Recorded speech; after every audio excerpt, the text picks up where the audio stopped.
Hello friends, इस video में हम क्लास फर्स्ट हिंदी का आमुख इसके बारे में पढ़ेंगे। राष्ट्रीय पाठ्यचर्या की रूपरेखा 2005 सुझाती है कि बच्चों के स्कूल जीवन को बाहर के यह सिद्धांत किताबी ज्ञान की उस विरासत के विपरीत है जिसके प्रभाववश हमारी व्यवस्था आज तक स्कूल और घर के बीच अंतराल बनाए हुए है। नई राष्ट्रीय पाठ्यचर्या पर आधारित पाठ्यक्रम और पाठ्यपुस्तकें इस बुनियादी विचार पर अमल करने का प्रयास है। इस प्रयास में हर विषय को एक मजबूत दीवार से घेर देने और जानकारी को रटा देने की प्रवृत्ति का विरोध शामिल है। आशा है कि ये कदम हमें राष्ट्रीय शिक्षा नीति 1986 में वर्णित बाल केंद्रीय व्यवस्था की दशा में काफ़ी दूर तक ले जाएंगे। तो यहाँ पे ये कहना क्या चाह रहे हैं कि जो से हमारी 2005 में ये पाठ्यचर्या की जो रूपरेखा बनाई गई थी, तो उसमें ये कहा गया था कि जो से अपने स्कूल में बच्चे पढ़ते हैं ना, और जो घरों में मतलब कि घर से या फिर जो उनके जीवन से, इन दोनों में बहुत ज़्यादा गैप है। पढ़ते हैं लेकिन उसे अप्लाई नहीं कर पाते, बहुत ज़्यादा फ़र्क है। तो जो से अपना जो से किताबी ज्ञान है उसे अब हमें क्या करना है, जो से बच्चों जो डेली लाइफ में यूज़ कर सकें उस व्यवस्था को, मतलब कि जो से इसके बीच का अंतराल है ना, जो पढ़ते हैं और जो अलग जीवन में देखते हैं वो अलग है, मतलब कि इस अंतराल को ख़त्म करना है। तो इस अंतराल को हम कैसे ख़त्म कर सकते हैं? इस प्रयास के लिए जो से हमारा पहले क्या होता था कि फिर जो हमारी किताबें हैं और उन्हें पसंद की हैं बस उन्हें रटा देते थे हम। बस अब ऐसा नहीं है कि जो से रटाना हर एक विषय है, जो हमारे जितने भी विषय हैं, तो पहले क्या करते थे हम हर एक विषय को एक मजबूत दीवार से घेर देते थे और जानकारी को रटा देते थे। तो ऐसा नहीं करना है। जितने भी विषय हैं आपके, उन्हें एक दूसरे के साथ कनेक्ट करना है, लिंक करना है। ठीक है, एक विषय दूसरे से लिंक होता है, और जितनी भी जानकारियां हैं और उन्हें रटना नहीं है, उन जानकारियों से कहना है कि ऐसा क्यों है, तो उससे क्यूरियोसिटी बढ़ती है ज़्यादा। तो जो सा ये कदम है क्यूरियोसिटी बढ़ाने वाला, तो ये जो हमारी जैसे राष्ट्रीय शिक्षा नीति 1986 है उसमें बाल केंद्रित व्यवस्था ये बताई हुई थी उसके बारे में। इस प्रयत्न की सफलता अब इस बात पर निर्भर करती है कि स्कूलों के प्राचार्य और अध्यापक बच्चों को कल्पनाशील गतिविधि और सवाल की मदद से सीखने और सिखाने के दौरान अपने अनुभवों पर विचार करने का कितना अवसर देते हैं। हमें यह मानना होगा कि यदि जगह, समय और आज़ादी दी जाए तो बच्चे बड़ों द्वारा सौंपी गई सूचना सामग्री से जुड़कर और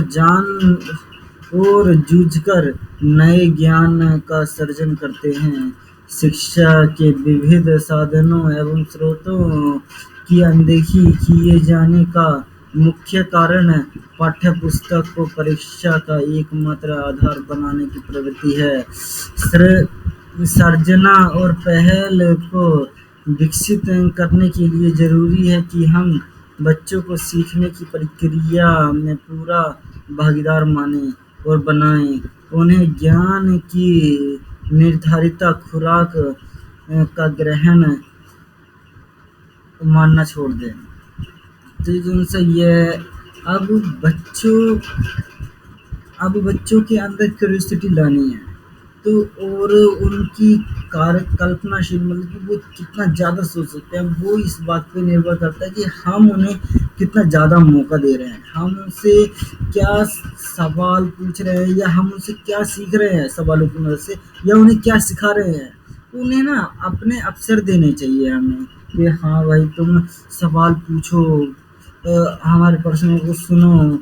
और अगर हम उन्हें ऐसा लगता है कि अगर हम उन्हें ज़्यादा जगह दे, सही सही समय दे और उन्हें आज़ादी दे, जिससे कि वो हमारे विचारों को, जो हमने कहा है, हमने जो उसमें सूचना सामग्री दी है, तो वो उससे जुड़ सकेंगे और उससे जूझ सकेंगे।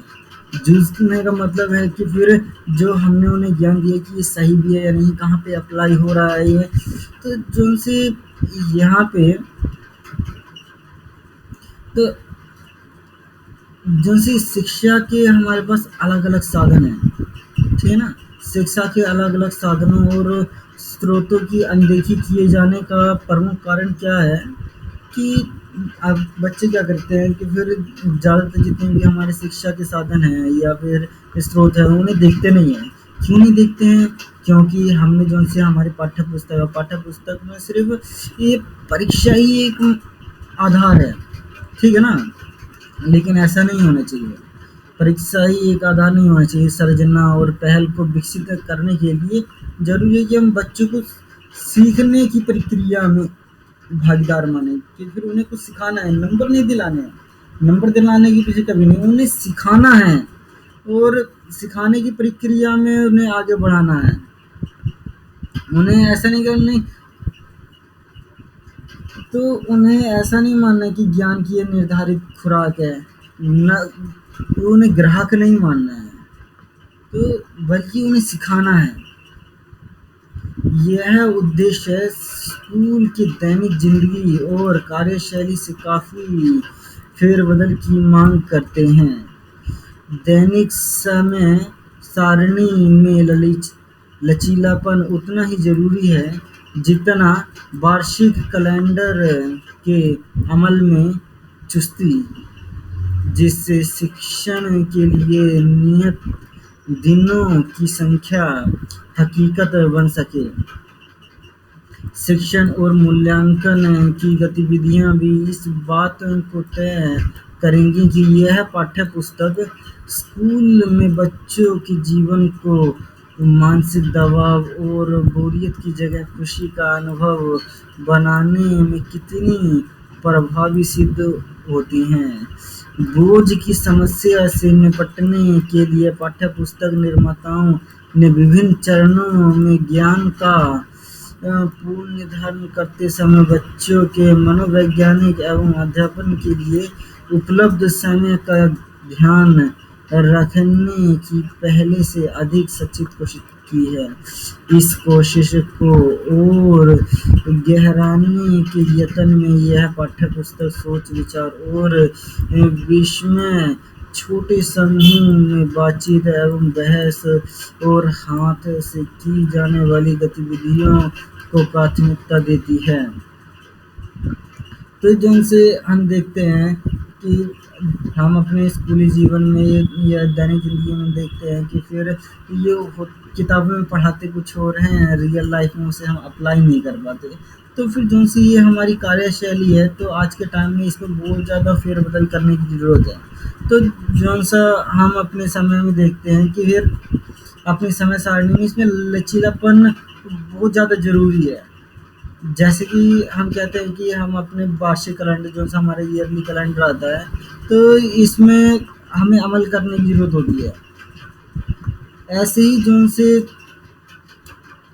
हम पढ़ा रहे हैं, तो हर रोज़, तो जो हम दैनिक जीवन में पढ़ा रहे हैं अपने टाइम टेबल के हिसाब से, तो उसे फॉलो भी करना है, उसे हकीकत भी बनाना है। और शिक्षण और मूल्यांकन में भी विधियां भी इस बात को तय करेंगी कि यह पाठ्यपुस्तक स्कूल में बच्चों के जीवन को मानसिक दबाव और बोरियत की जगह खुशहाली का अनुभव बनाने में कितनी प्रभावी सिद्ध होती हैं। तो जो उनसे ये आप देख रहे हैं कि हम यहाँ पे अलग-अलग विधियों से इस पाठ्यपुस्तक को पढ़ेंगे। तो जो सी ये पाठ्यपुस्तक है, तो इसमें बच्चों का जो सा मानसिक दबाव पड़ता है कि रटने की वजह से या फिर बोरियत की वजह से, तो वो नहीं होगा।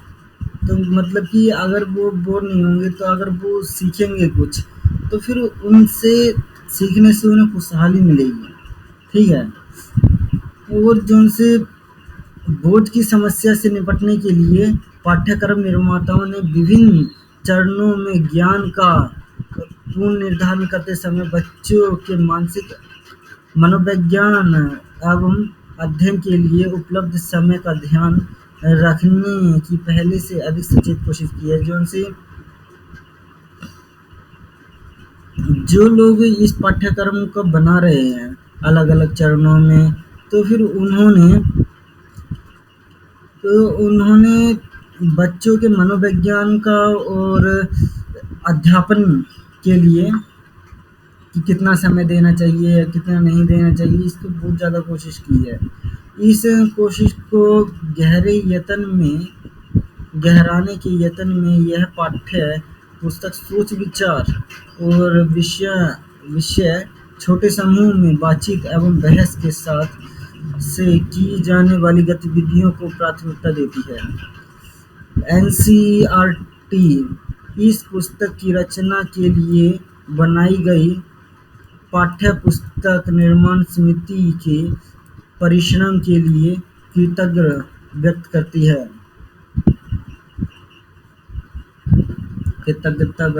है। परिषद प्राथमिक पाठ्यपुस्तक सलाहकार समूह की अध्यक्ष प्रोफेसर अनीता रामपाल और हिंदी पाठ्यपुस्तक समिति के मुख्य सलाहकार डॉक्टर मुकुल प्रियदर्शिनी की विशेष आभारी है। इस पाठ्यपुस्तक के विकास में कई शिक्षकों ने योगदान किया है। इस योगदान को संभव बनाने के लिए हमें उनके परिचर्यों के आभारी हैं। हम उन सभी संस्थाओं और संगठनों के प्रति कृतज्ञ हैं जिन्होंने अपने संसाधनों, सामग्री तथा सहयोगियों की मदद लेने में हमें उदारतापूर्वक सहयोग दिया है। हम माध्यमिक एवं उच्च शिक्षा विभाग, मानव संसाधन विकास मंत्रालय द्वारा प्रोफेसर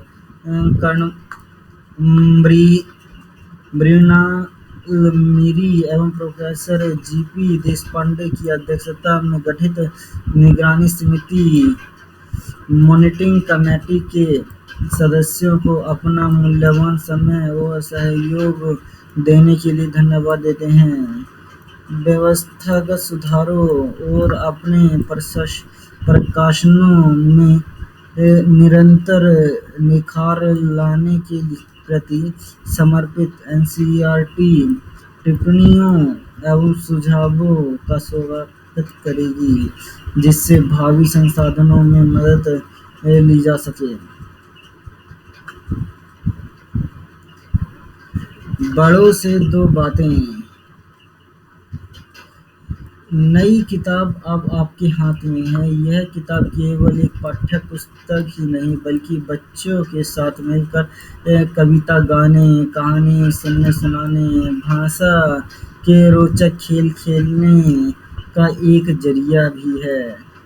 किताब में इस कविता के संकेत भी मिलते हैं कि बच्चों से बातचीत करने के लिए उन्हें सभ्यम सोचकर कुछ कहने, पढ़ने लिखने के लिए बेझिझक होकर सभ्यम को अभिव्यक्त करने का आत्मविश्वास प्रदान करने के लिए घर और स्कूल में कितने ही अवसर ढूंढे जा सकते हैं।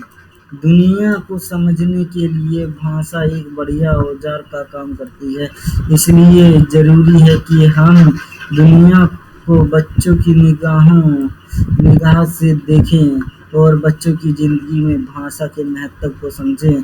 अगर इस किताब का उपयोग करते समय कुछ महत्वपूर्ण बातों को ध्यान में रखा जाए तो बच्चों के लिए भाषा सीखने एक आनंददायी दौर से गुजरने के समान होगा। पहली कक्षा में आने वाले बच्चे समृद्ध एवं विकास मातृभाषा ज्ञान के साथ आते हैं।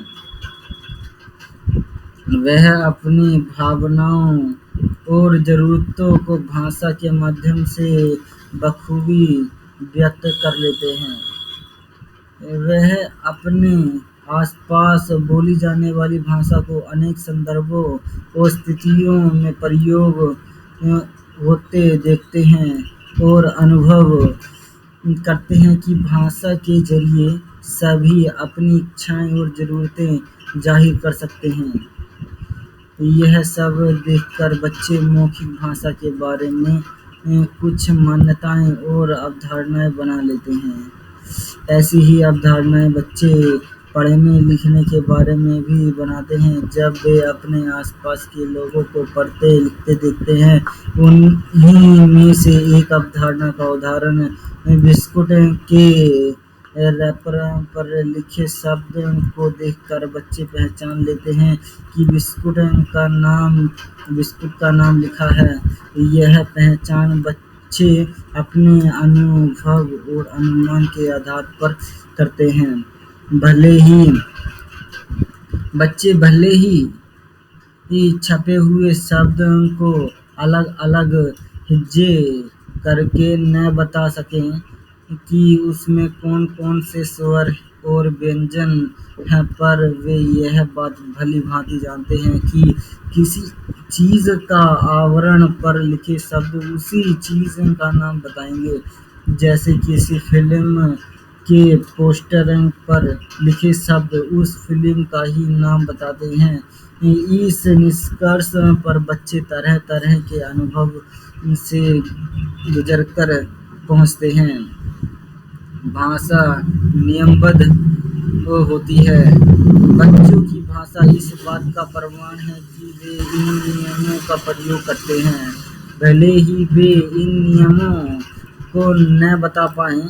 यदि परिवेश में बोली जाने वाली भाषा सुनकर बच्चे बोलना सीख जाते हैं, तो समृद्ध परिवेश मिलने पर बच्चे लिखना पढ़ना भी सीख सकते हैं। लिखित भाषा का भरपूर परिवेश यदि स्कूल में बनाया जाए, तो स्वतः ही पढ़ने और लिखने में की क्षमता का विकास करने में बच्चों को सहायता मिलेगी। पढ़ना और लिखना एक साथ चलने वाली प्रक्रियाएं हैं। ये न केवल साथ-साथ विकसित होती हैं, बल्कि एक-दूसरे के विकास में भी सहायक होती हैं। पढ़ने-लिखने के बारे में बात करते हुए इस बात पर बल देना ज़रूरी होता है कि बच्चे भाषा का इस्तेमाल सिर्फ पढ़ने, लिखने और बोलने के लिए ही न करें, बल्कि तर्क करने, विश्लेषण करने, अनुमान लगाने, अपनी भावनाओं, सूचनाओं को अभिव्यक्त करने और कल्पना करने आदि के लिए भी करें। देखो, जो अभी हमने पढ़ा है, मैं उसका आपको कंक्लूजन बता देता हूँ। तो यहाँ पे हम बड़ों से दो बातें इसमें ये कह रहे हैं कि फिर जैसे कि आप ये किताब पढ़ रहे हो, तो आपकी किताब हाथ में, ये नई किताब है, ठीक है। किताब जो सी ये किताब है, ये सिर्फ पाठ्य पुस्तक ही नहीं है। तो इस किताब में आप बच्चों के साथ मिलके कविता गाने सीख जाओगे, आप कहानी सुनने और सुनाने लग जाओगे बच्चों को। भाषा के रोचक खेल खेलने का एक नया जरिया सीख जाओगे आप। जौन सी किताबें हैं, किताब में इस बात का संकेत मिलता है कि बच्चों से बातचीत करने के लिए उन्हें सव्यम सोचकर कुछ कहने, पढ़ने लिखने और बेझिझक होकर शब्दों को अभिव्यक्त करने का आत्मविश्वास पैदा करने के लिए घर और स्कूल में कितने ही अवसर ढूंढे जा सकते हैं। क्या कह रहे हैं इसमें कह रहे हैं कि फिर जब हम इस किताब को पढ़ लेंगे कि इस किताब से हमें ये संकेत मिल जाएंगे कि बच्चों से बातचीत करने के लिए, ठीक है, और उन्हें सव्यम सोचकर कुछ कहने, कि बच्चे अपने आप कुछ सोच के कुछ कहें, और वो पढ़ने लिखने के लिए बिना किसी बेझिझक होकर अपने आप को व्यक्त करने का आत्मविश्वास उनके अंदर आ जाए, ठीक है, ताकि वो अपने आप को अभिव्यक्त कर सकें। तो घर में भी, स्कूल में भी, तो फिर उन्हें कई सारे अवसर आप देखते हो, घर में भी उन्हें कई अवसर मिलते हैं और स्कूल में भी मिलते हैं, ठीक है? ऐसी दुनिया को समझने के लिए जो सबसे अच्छा औजार है वो भाषा। भाषा है वो दुनिया को समझने के लिए सबसे अच्छे औजार का काम करती है। तो इसलिए ये ज़रूरी है कि हम दुनिया को बच्चों की निगाहों से देखें और बच्चों की ज़िंदगी में भाषा के महत्व को समझें। अगर इस किताब का उपयोग करते समय कुछ महत्वपूर्ण बातों को ध्यान में रखा जाए, तो बच्चों के लिए भाषा सीखना एक आनंददायी दौर से गुजरने के समान होगा। देखो कुछ बातें हैं, कौन-कौन सी बातें हैं देखो। तो जो से बच्चे पहली बार मतलब पहली कक्षा में प्रवेश लेते हैं, तो वही उन्हें इतना तो पता होता है कि वो समृद्ध और विकसित मातृभाषा का ज्ञान तो होता ही है उन्हें, ठीक है? तो वह अपनी भावना और ज़रूरतों को भाषा के माध्यम से बखूबी व्यक्त कर लेते हैं कि उनके अंदर क्या भावनाएँ हैं, क्या उनकी क्या ज़रूरत है। अगर उन्हें प्यास लग रही है तो फिर प्यास वो पानी पीने चले जाएँगे, किसी से पूछेंगे कि मुझे पानी दे दो। फिर भूख लग रही है या कहीं जाना है तो वो इतना तो बोल ही लेते हैं, ठीक है? तो मतलब कि अपनी भावनाओं को और ज़रूरतों को अपनी भाषा के माध्यम से व्यक्त कर लेते हैं जब वो पहली कक्षा में आते हैं। तो वह अपने आस-पास बोली जाने वाली भाषा को अनेक संदर्भों और स्थितियों में प्रयोग होते हैं होते देखते हैं।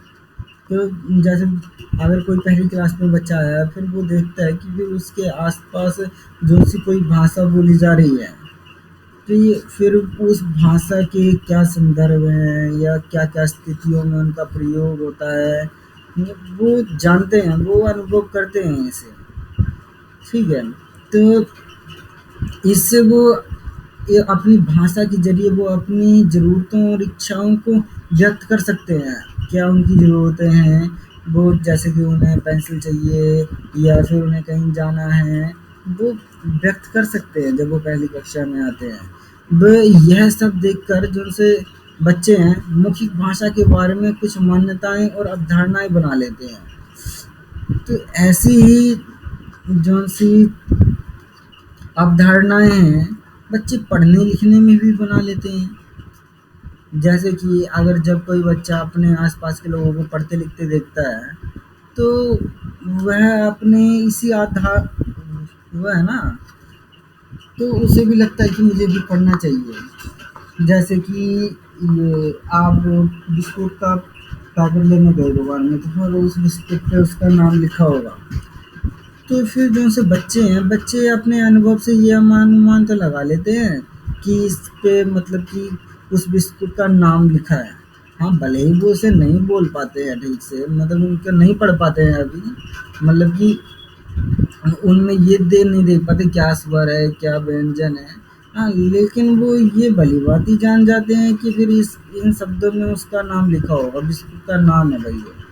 ऐसे ही जैसे कि अगर हम कहें कि कोई फ़िल्म बनी है, तो उस फ़िल्म का अगर कोई पोस्टर लगा है, तो उस पोस्टर के ऊपर उस फ़िल्म का ही तो नाम होगा, है ना? तो बच्चे ये निष्कर्ष अपने अनुमान से लगा लेते हैं। मतलब कि इस तरीके से इस निष्कर्ष पर बच्चे तरह-तरह के अनुभवों से गुज़र कर पहुँचते हैं। और जैसे भाषा है, अब कोई बोल रहे हैं हिंदी, इंग्लिश कुछ भी, वो उस भाषा में कुछ नियम होते हैं, ठीक है? तो फिर इन नियमों का प्रयोग हम बच्चे हैं, बच्चों की भाषा इस बात का प्रमाण है कि वे इन नियमों का प्रयोग करते हैं। जभी तो वो भाषा बोल पा रहे हैं, अगर वो उन्हें ये नियमों का प्रयोग ना करें तो बच्चे भाषा कैसे बोल पाएँगे? हाँ, बल्कि ये हो सकता है कि वो इन नियमों को बता नहीं पा रहे हैं कि कौन-कौन से नियम हैं, लेकिन वो नियमों का प्रयोग करते हैं। देखिए जैसे कि उनके आस-पास जो भाषाएँ बोली जा रही हैं, वो उन भाषाओं को सुनकर बोलना सीख जाते हैं। तो जो-सा उनका अगर आस-पास, उनका आस-पड़ोस अगर बढ़िया है, समृद्ध परिवेश अगर उन्हें मिल जाए, तो फिर वो पढ़ना-लिखना भी सीख जाएँगे। जो सी लिखित भाषा है, लिखित भाषा का अगर उन्हें सही आस-पास का पड़ोस मिल जाए, परिवेश मिल जाए, तो फिर यदि उन्हें स्कूल में बनाया जाए या फिर वो सब, तो फिर वो अपने आप ही पढ़ना-लिखना सीख जाएँगे, तो उनके अंदर पढ़ने-लिखने की इस क्षमता का विकास हो जाएगा, तो इससे बच्चों को बहुत सहायता मिलेगी। अच्छा, जिनसे पढ़ना-लिखना है, ये दोनों की दोनों प्रक्रियाएँ एक साथ चलने वाली प्रक्रियाएँ हैं। न केवल एक साथ चलने वाली हैं, इसके साथ-साथ ये एक-दूसरे के विकास में भी सहायता करती हैं।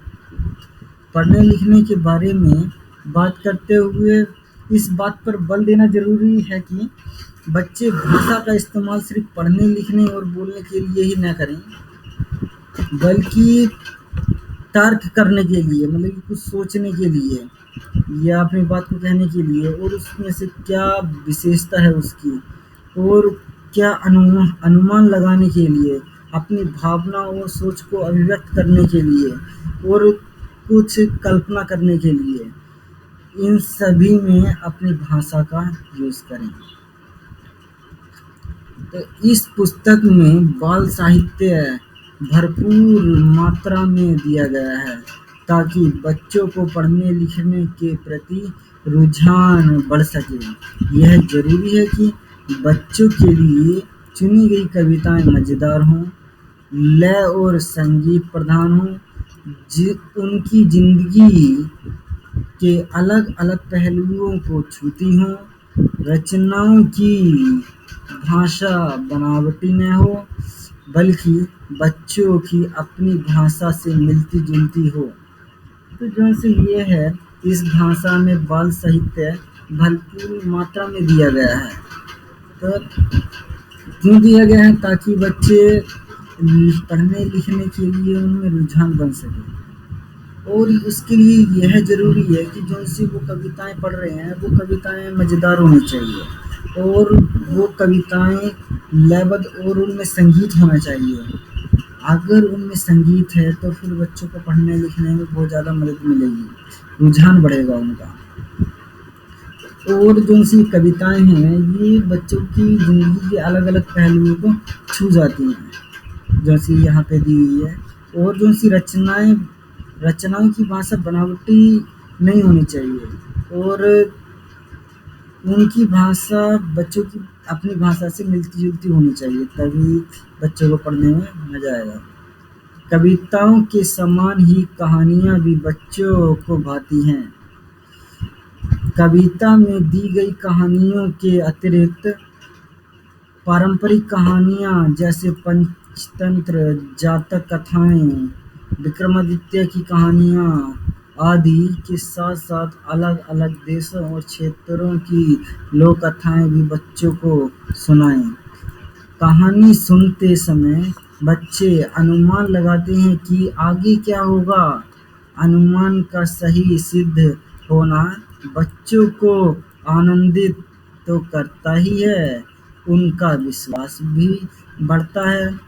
तो जो-सी ये वाली अभी हम कविताएँ पढ़ रहे थे ऊपर, मतलब कविताओं के बारे में बताया कि वो संगीत में होनी चाहिए, उनमें मतलब संगीत होना चाहिए। ऐसे ही जो-सी कहानियाँ हैं, तो जो-सी किताब में कहानियाँ दी गई हैं, तो ये वाली कहानियाँ तो पंचतंत्र और जातक की कथाएँ और विक्रमादित्य की कहानियाँ, मतलब कि अलग-अलग देशों और क्षेत्रों की कथाएँ यहाँ बच्चों को सुनाई जाएँगी इसमें। और जो-सी ये कहानियाँ हैं, बच्चे सुनते समय ये अनुमान लगा लेते हैं कि इससे आगे क्या होगा। अगर जो उनका अनुमान अगर सही हुआ, तो बच्चों को बहुत ज़्यादा प्रसन्नता मिलती है, आनंद मिलता है, और उनका विश्वास बढ़ता है। खेल हमारी संस्कृति का एक अंग है। किताब की शुरुआत में ही दिया गया खेल संगीत हरा समंदर गोपी चंदर बच्चों को गाकर इसे खेलने के लिए कहें। खेल के दौरान बच्चे भाषा का इस्तेमाल करते हैं। खेल समय की बर्बादी नहीं, बल्कि भाषा को विस्तार देते हैं। तो जो से खेल कह रहे हैं, वो हमारी संस्कृति का ही एक अंग है। जैसे कि इस किताब की शुरुआत में एक खेल गीत दिया हुआ है, हला हरा समंदर गोपी चंदर। तो यानी कि जब बच्चे खेल रहे हों तो फिर उस टाइम पे इसे खेलने के समय पे इस गाने के लिए आपको कहना है।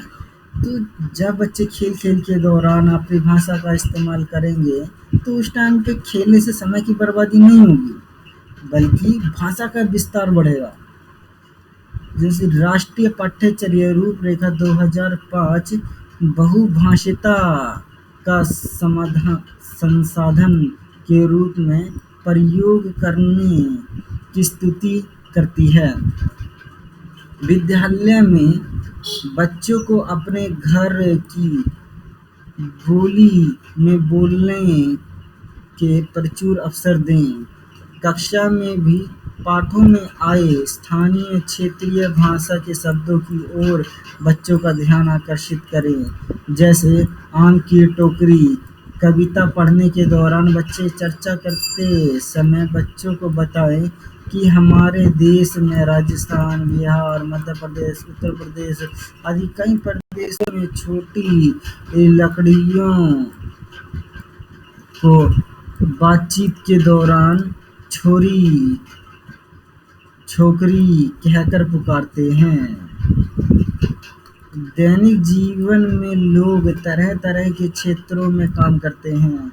इस कार्य क्षेत्रों में अपनी शब्दावली है। इन पर बच्चों को बातचीत के अवसर दें। ऐसे मौके शब्द भंडार में वृद्धि में सहायक होते हैं।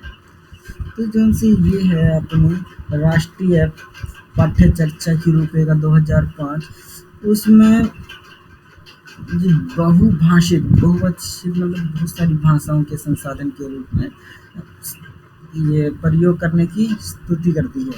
जैसे कि अगर कोई बच्चा अगर विद्यालय में जा रहा है और वहाँ पे हमें क्या बच्चों को घर की भाषा बोलने के ज़्यादा अवसर देने चाहिए, क्योंकि बच्चे घर में कुछ और बोलते हैं और विद्यालय में अपनी शुद्ध हिंदी चलती है। नहीं, उन्हें घर वाली भाषा बोलने के अवसर देने चाहिए।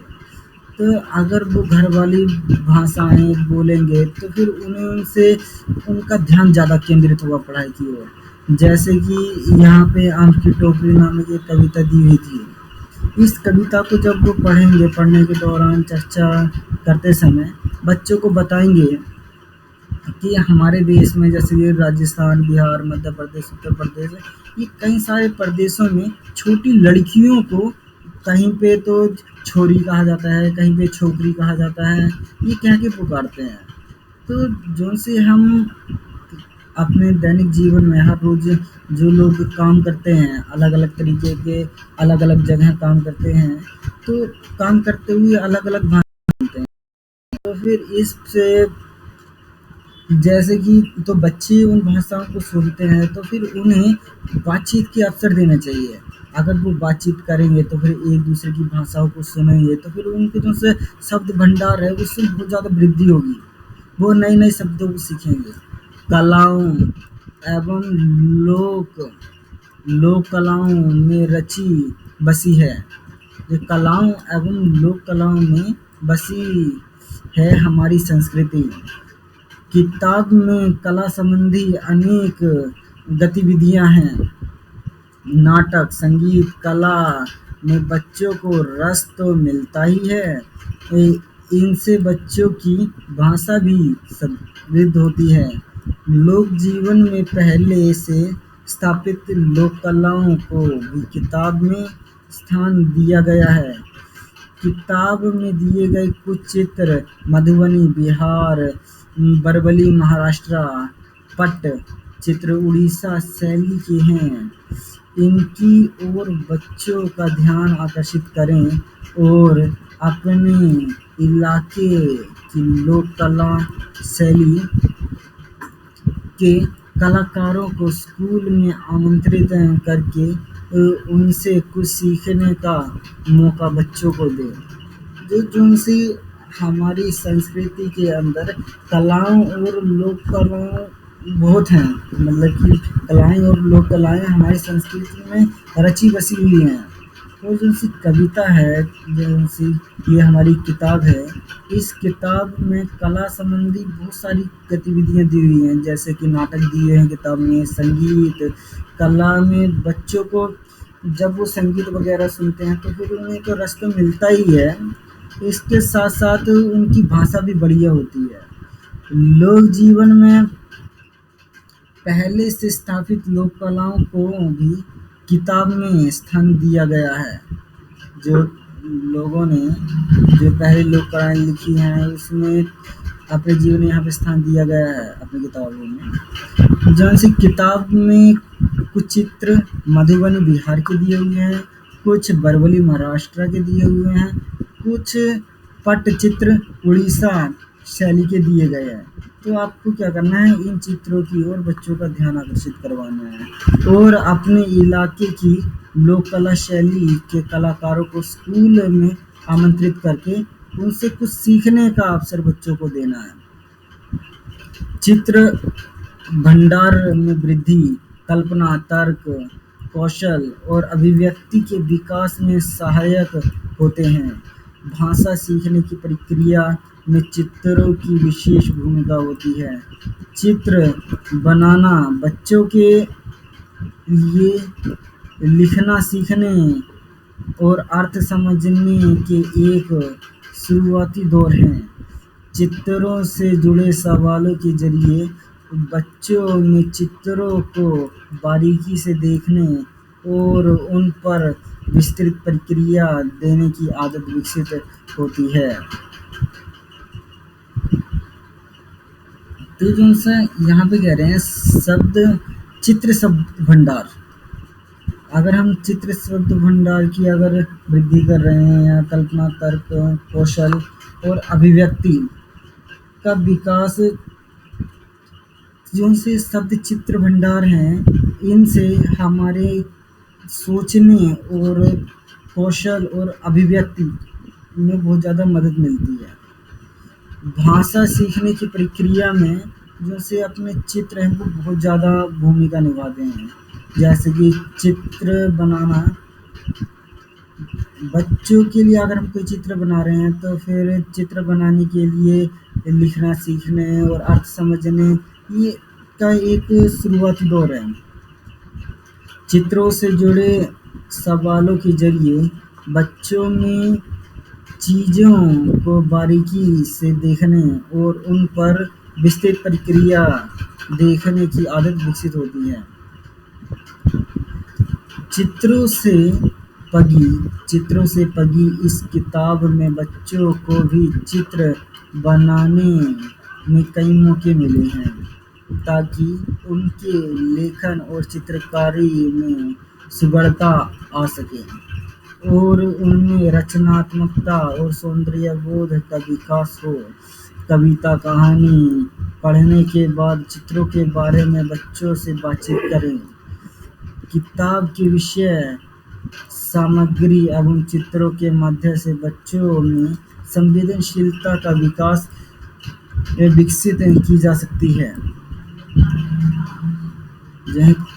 इसमें कह रहे हैं कि कक्षा के दृश्य के चित्र पर बच्चों से बातचीत करते समय विशेष आवश्यकता वाले बच्चों की क्षमताओं, कठिनाइयों से उन्हें अवगत कराएं और उनके प्रति समानता और स्नेह की भावना बच्चों में जगाएं। आपकी कक्षा में यदि ऐसे बच्चे हैं तो उन्हें निहित क्षमताओं और परस्पर सहयोग से उभारें ताकि उनकी सराहना करें। तो जो से चित्र हैं, चित्र में पगी इस किताब में बच्चों को भी चित्र बनाने के कई अवसर मिले। मतलब कि इस किताब में बीच-बीच में ये खाली पेज छोड़े हुए हैं या फिर चित्रों में रंग भरने के लिए कहा गया है ताकि बच्चे उनमें चित्र बना सकें और उन चित्रों को देख के ये लिख सकें कि हाँ, इस चित्र में कहने क्या चाह रहे हैं और इससे उनकी रचनात्मक और सौंदर्य बोध का विकास होगा। कविता लिखने पढ़ने के बाद चित्रों के बारे में बच्चों से बातचीत करें। कविता में विषय, सामग्री और चित्र के मध्य बच्चों में संवेदनशीलता विकसित की जा सकती है। बच्चों कक्षा के दृश्य के चित्र पर बच्चों से बातचीत करते समय विशेष आवश्यकता वाले बच्चों की क्षमताओं और कठिनाइयों से उन्हें अवगत कराएं। अगर आपकी क्लास में कोई ऐसा बच्चा है जो कि इन चित्रों को देख रहा है तो फिर हमें उनसे बातचीत करनी है।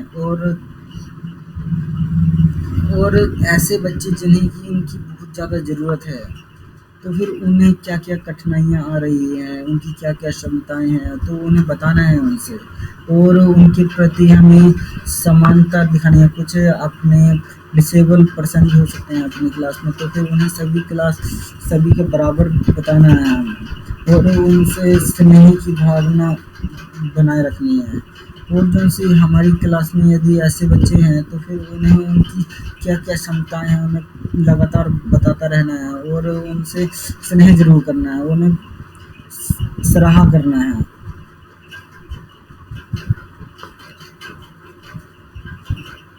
इस किताब को पढ़ते वक्त आप सभी के ज़हन में यह सवाल उठेंगे कि इस किताब से बच्चे मात्रा कैसे सीखेंगे। यह ज़रूरी नहीं है कि बच्चे सारे अक्षर जानने के बाद ही मात्रा पहचान पाएंगे या इस्तेमाल कर पाएंगे।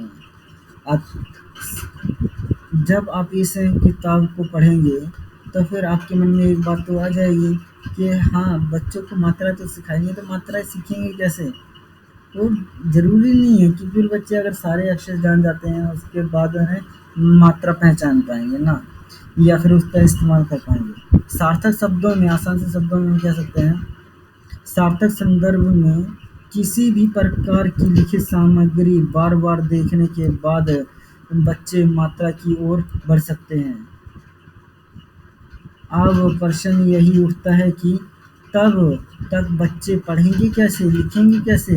जब इसका जवाब यह है कि बच्चे आपकी मदद से चित्रों से मिल रहे संकेतों को इस्तेमाल करते हुए और अनुमान लगाते हुए पढ़ेंगे। और यह प्रक्रिया लंबी भी हो सकती है। तो यहाँ पे ना मात्राएं नहीं दी हुई हैं, तो फिर अगर मात्राएं नहीं दी हुई है तो फिर बच्चे मात्राओं के बारे में सीखेंगे कैसे। तो फिर इसमें ये है, जो कुछ भी लिखा हुआ है ना, अगर उस लिखे हुए को कोई लेसन है, अगर उसे ये बार बार देखेंगे तो फिर बच्चे मात्राओं की तरफ बढ़ जाएंगे अपने आप। और अगर अपने आप तो बढ़ तो जाएंगे ही, अब प्रश्न यह उठता है तो फिर अगर उन्हें अपने आप तो उन्हें शब्दों की पहचान नहीं है ना, तो तब तक बच्चे पढ़ेंगे कैसे ही और लिखेंगे कैसे जब तक उन्हें शब्दों की पहचान नहीं है। तो इसमें आप उनकी मदद करोगे, उन्हें चित्रों से मिल रहे संकेतों का इस्तेमाल करते हुए और अनुमान लगाते हुए पढ़ेंगे।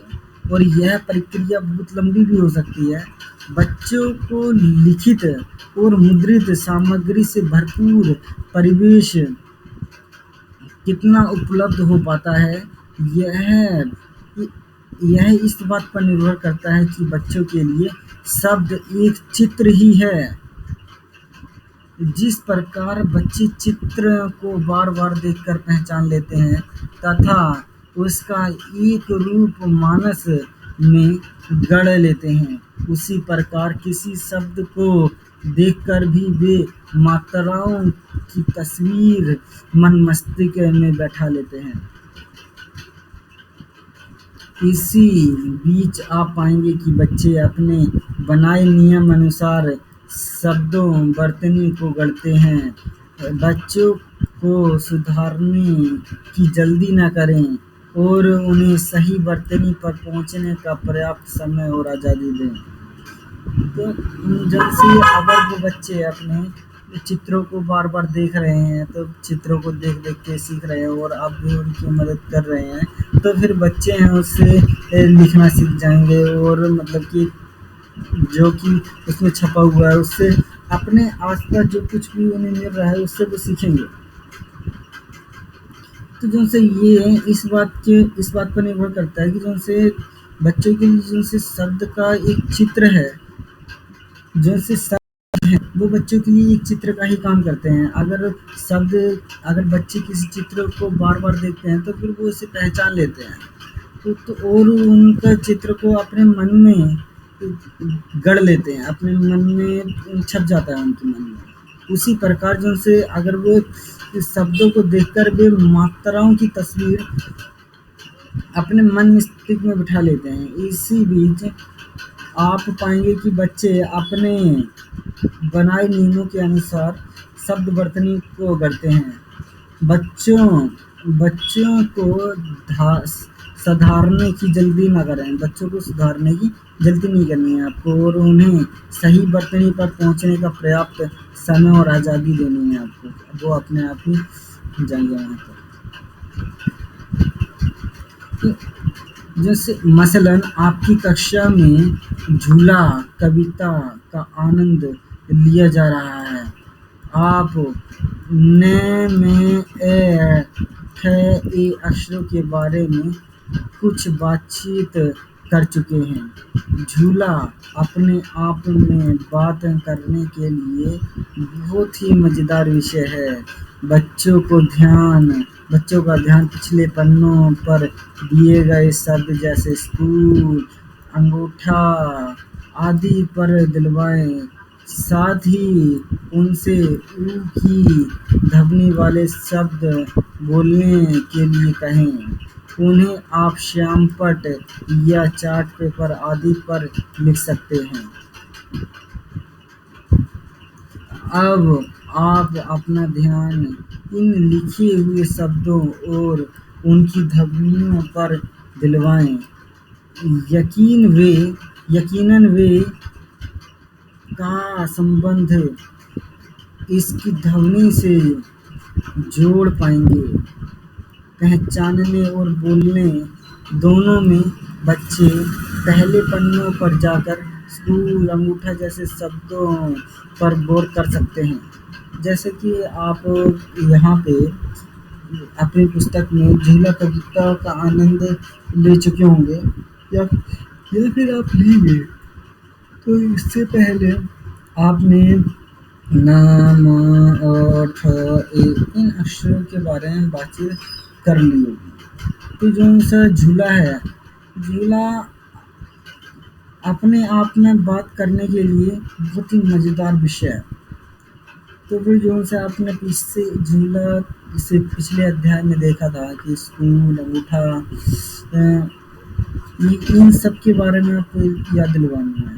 इसके साथ ही जो सी बड़ी ध्वनि आ रही है की ध्वनि वाले शब्द बुलवाने के लिए आपको कहना है, तो इसके लिए आप ब्लैक बोर्ड का या चार्ट पेपर का यूज़ कर सकते हैं। तो आप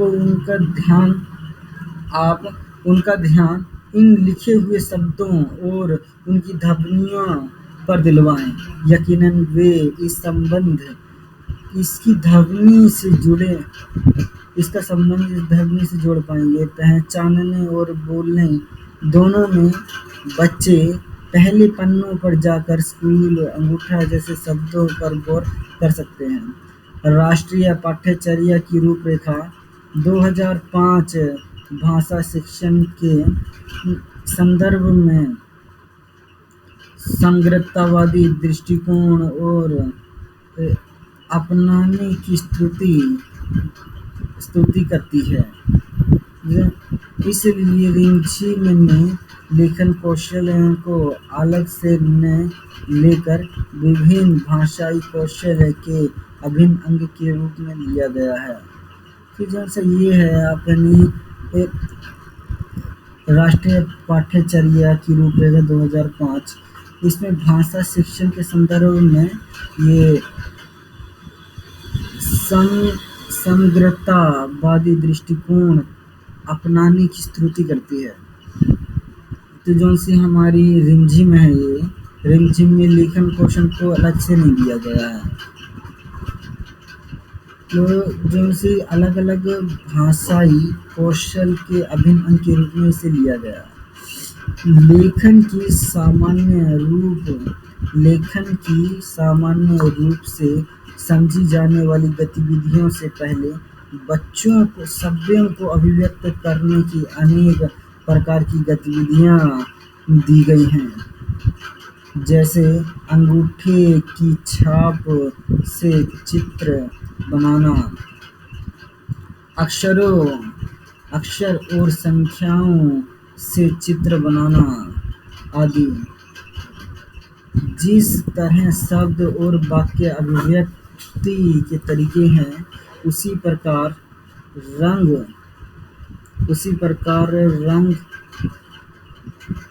भरना, चित्र बनाना भी। जिन बातों को बच्चे पहले से जानते हैं और समझते हैं, उन बातों को वे सहजता से लिख सकते हैं। इसलिए किसी भी लेखन कार्य से पहले उस पर बातचीत करने की गतिविधियाँ रिमझिम में पर्याप्त मात्रा में दी गई हैं। रिमझिम में इस बात पर बल दिया गया है कि बच्चे अपने मन की बात खुलकर लिख सकें। इसके साथ ही लेखन द्वारा पहचान, वर्गीकरण, सूचना बनाना, मिलाना, बढ़ाना आदि क्रियाकलाप दिए गए हैं, ताकि बच्चों में खेल ही खेल में लेखन कौशल का विकास हो। कि जैसे ये अपने बच्चे हैं, तो यहाँ पे पाठ पढ़ाने से पहले या फिर उन्हें लेखन के रूप ये तो जो से बच्चे हैं अपने आप को कैसे एक दूसरे के सामने प्रकट करना है, ये सभी गतिविधियाँ वो कर चुके होते हैं। तो उन्हें अपने अंगूठे की छाप से तो वो कैसे चित्र बनाते हैं, अक्षरों से कैसे चित्र बनाते हैं, संख्याओं से कैसे चित्र बनाते हैं, वो सब जानते हैं। तो जिस तरह शब्द और वाक्य अभिव्यक्ति के तरीके हैं, उसी प्रकार जिनसे रंग भरना या चित्र बनाना, ये सभी जिन जिन बातों को बच्चे ये पहले से जानते हैं या समझते हैं, उन बातों को वे सहजता से लिख सकते हैं। और अगर वो पहले से ही किसी बात को जानते हैं, तो फिर इससे उन्हें लिखने में भी बहुत ज़्यादा मदद मिलती है। तो जौनसे ये हैं बच्चे अपने मन तो जैसे ये अपनी रिमझिम किताब है, यहाँ पे ऐसी चीज़ें, गतिविधियाँ बहुत भरपूर मात्रा में दी गई हैं और उन पर बल दिया गया है, जिससे बच्चे अपने मन की बातें खुलकर लिख सकते हैं।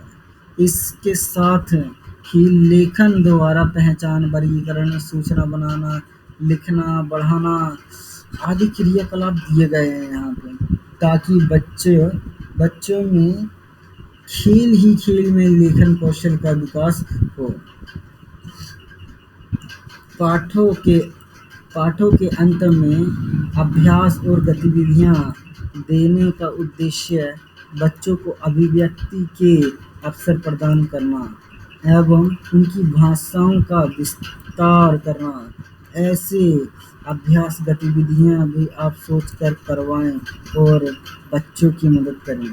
तो जैसे यहाँ है, आपको जब पाठ्यक्रम के अंत में अभ्यास करवाना है हमें और गतिविधियाँ देनी है। एक तो गतिविधियाँ देने का उद्देश्य ये है कि बच्चों की जो सी अभिव्यक्ति है, मतलब वो अपने आप को व्यक्त कर सकते हैं, ठीक है, बोल सकते हैं अपने मन की बात, तो इसके अवसर आपको देने हैं। इससे उनकी भाषा में विस्तार होगा और ऐसे अभ्यास से या गतिविधियों से आप सोचकर करवाएं या इससे बच्चों की मदद करें। गतिविधियों से भरपूर इस किताब में हर गतिविधि के शीर्षक के साथ चूहा नज़र आता है। नटखट चूहा बच्चों को कुछ न कुछ करने को कहता है। किताब में सुहानी बिल्ली बार-बार आई है। बच्चों से बातें करती हुई सुहानी उन्हें गतिविधि एवं अभ्यास करने के लिए प्रेरित करती है। सुहानी से बच्चों का एक मीठा रिश्ता बन जाता है। वे किताब खोलते ही उसे ढूंढते हैं और सारी घटनाएं बार-बार याद करने करके खुश होते हैं। रिमझिम के पाठ रिमझिम के पठन-पाठन को लेकर उपजे सवालों का जवाब देने के लिए परिषद द्वारा शिक्षक संदर्शिकाएं विकसित की गई हैं। कैसे पढ़ाएं रिमझिम भाग 1 तथा कैसे पढ़ाएं रिमझिम भाग 2। रिमझिम पढ़ाने में ये सर निर्देशिकाएं शिक्षक साथियों की मदद करेंगी।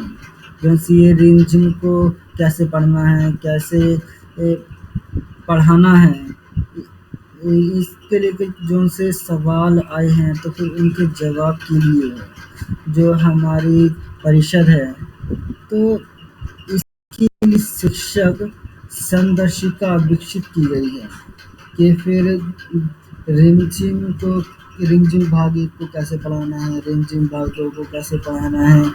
तो ये सभी की सभी निर्देशिकाएं अपने शिक्षक साथियों की मदद करेंगे।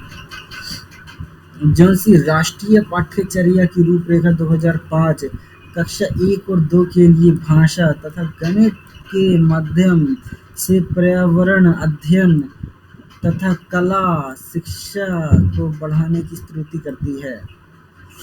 इसी को दृष्टिगत रखते हुए परिषद द्वारा एक ट्रेनिंग मॉड्यूल विकसित किया गया है। Skills in environmental student through language and mathematics in early grades और ट्रेनिंग मॉड्यूल।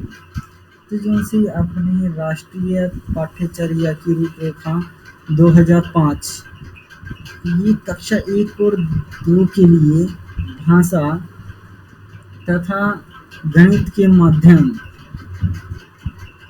से पर्यावरण अध्ययन तथा कला शिक्षण को बढ़ाने की स्तुति करती है। इसी को दृष्टिगत रखते हुए परिषद द्वारा एक ट्रेनिंग मॉड्यूल विकसित किया गया है।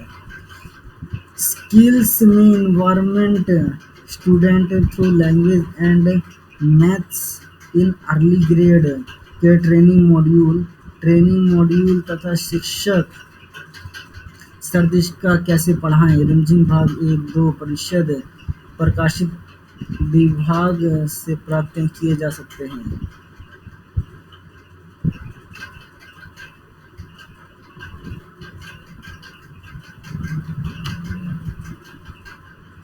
तो चलो इस वीडियो में हम इतना ही रखते हैं, अगले वीडियो में हम आगे करेंगे। Thank you.